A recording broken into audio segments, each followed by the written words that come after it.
Good morning students. मैं doctor Harish Kumar, associate professor political science, Shri Kalyan राजकीय कन्या महाविद्यालय सीकर। पिछली अपनी एमए फाइनल की क्लास में अपन ने भारतीय विदेश नीति के निर्धारक तत्वों के बारे में चर्चा की थी, जिसमें अपन ने ऐतिहासिक दृष्टिकोण के ऊपर डिस्कस किया था, जिसमें ऐतिहासिक दृष्टिकोण को लेकर नेहरू ने कहा था कि भारत की विदेश नीति वही है जो हम स्वतंत्रता संग्राम में सोचा करते थे।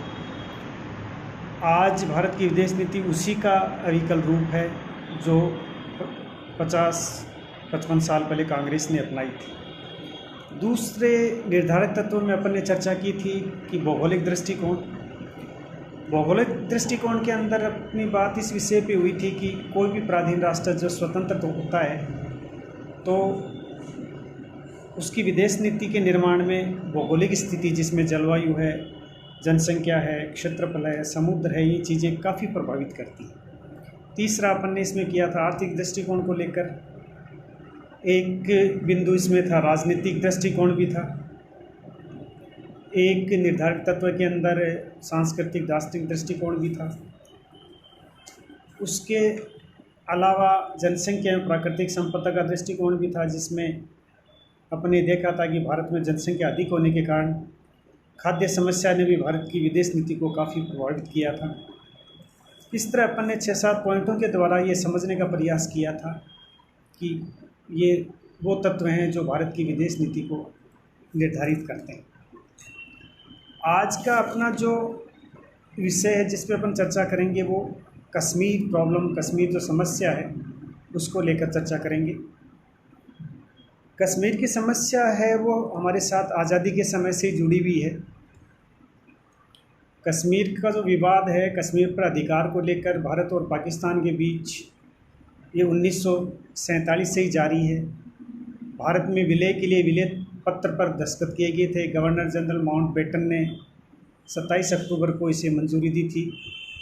इसकी जो समस्या थी वो 22 अक्टूबर 1947 को पाक ने कश्मीर पर हमला किया था।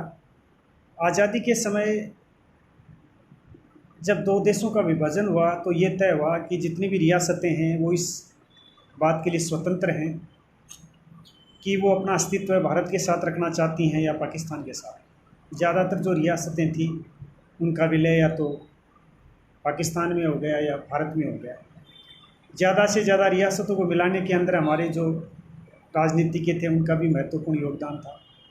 कश्मीर एक ऐसी रियासत थी जिसका शासक हिंदू था और अधिकतर जो जनता थी वो मुस्लिम थी। वहाँ का जो शासक हरी सिंह था उसने ये निर्णय किया कि वो किसी भी राष्ट्र के साथ शामिल नहीं होंगी। शायद इसी कमी का फ़ायदा उठाकर पाकिस्तान ने कश्मीर पर अटैक किया था अपने साथ मिलाने के लिए। सुरक्षा परिषद में भी भारत ने इसकी शिकायत की।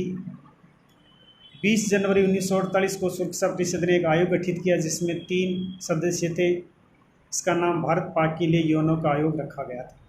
इसके बाद 1948 में पाक की सेनाओं ने कश्मीर पर आक्रमण किया।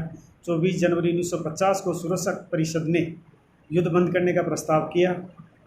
पंडित नेहरू जी समस्या को लेकर यौन में गए क्योंकि वो इस यौन के माध्यम से इसका हल निकलवाना चाहते थे।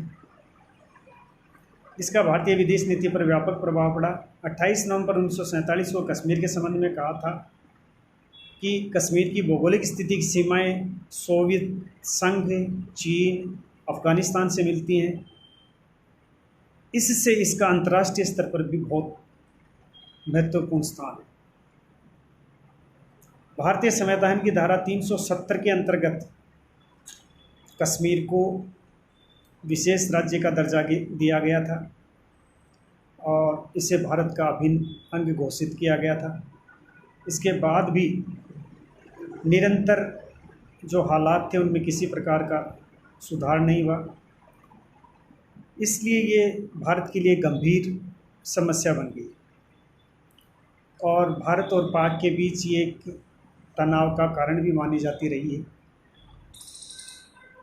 हालांकि वर्तमान जो सरकार है उसने जो आज़ादी के समय जो धारा 370 का प्रोविज़न किया गया था उसको समाप्त किया है और वहाँ पे कुछ विशेष जो सुविधाएं वहाँ दी गई थी कि वहाँ के लोगों के अलावा वहाँ पर कोई जाकर रह नहीं सकता, उनका अपना अलग से कॉन्स्टिट्यूशन होगा, उनको अपने रूल्स और रेगुलेशन के लिए केंद्र सरकार से स्वीकृति नहीं लेनी होगी, अलग से उनके लिए बजट वगैरह सेंट्रल गवर्नमेंट जारी करती है। इन सब के ऊपर भी दोबारा से नई सिरे से चर्चा हुई और कुछ सीमा तक इन समस्याओं को सुलझाने का प्रयास किया गया है।